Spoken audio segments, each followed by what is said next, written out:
Hi, my name is Sally, and as you can probably tell, I'm an avatar. I work for Pat and Warner, and they run Warner's tree surgery.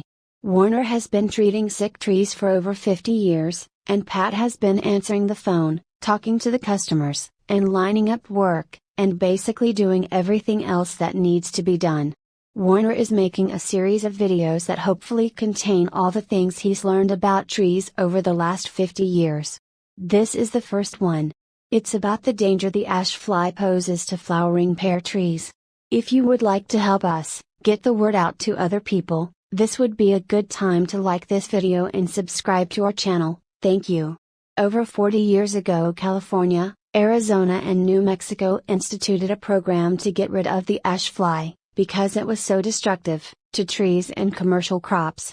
The ash fly basically gets in anything with the leaf, and this tiny insect can completely defoliate at least 40 species of trees.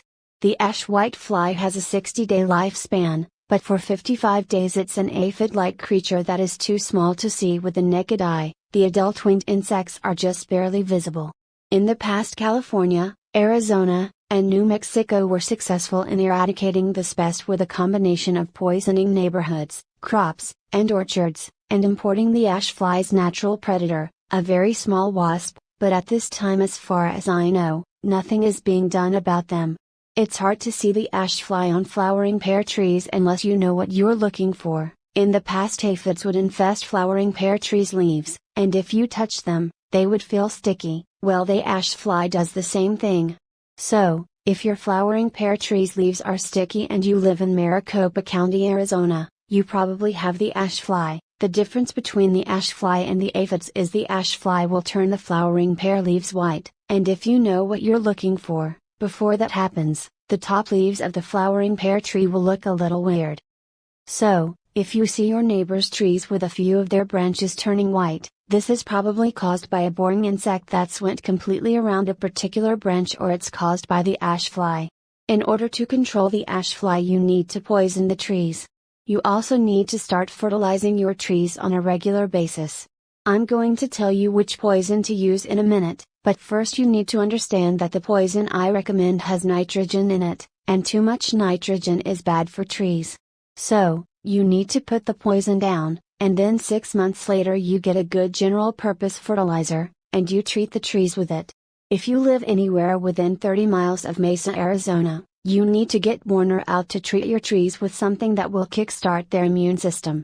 You see, every cell of every plant has enzymes that dissolve fungus, bacteria, and viruses, and because the ash fly has been in your trees, those enzymes have been depleted.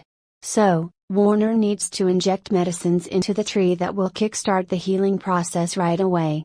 You can protect your trees by treating them with Bio-Advanced Tree and Shrub, which you can get at Home Depot. This is a terrible poison, is so bad it was taken off the market for professionals to use, but thanks to some sneaky politicians, it was grandfathered in, so a 10-year-old kid can walk in and buy all he wants. Anyway, if you know it's toxic, you'll be fine, just don't go sticking your hands in it and licking your fingers. If you're careful, and a little bit afraid, it's safe to use.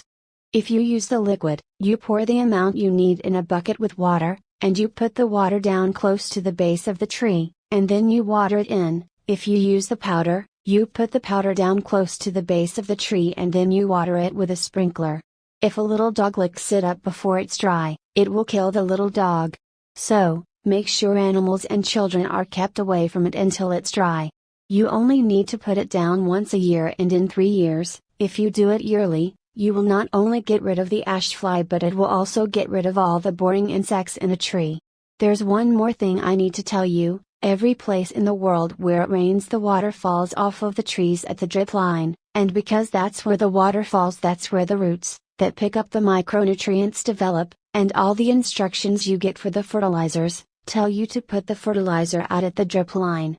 In Maricopa County, Arizona, the roots have developed where the tree has been getting water all its life, and that's where you need to put the fertilizer. So, just ignore the instructions, and do it the way I just told you. Also, while we're on the subject, our garages and sheds get 140 degrees in the summertime. This damages the fertilizer, so you need to keep the fertilizer someplace cool in the summer, And if you've got fertilizer that's been in the garage or shed in the summertime, you need to get rid of it. Well, that's about it. I hope this helps you with your trees. Please subscribe to this channel and hit like, and if you live within 30 miles of Mesa, Arizona and you want Warner to come out and look at your trees, just give us a call. The number is 480-969-8808. Thanks and goodbye.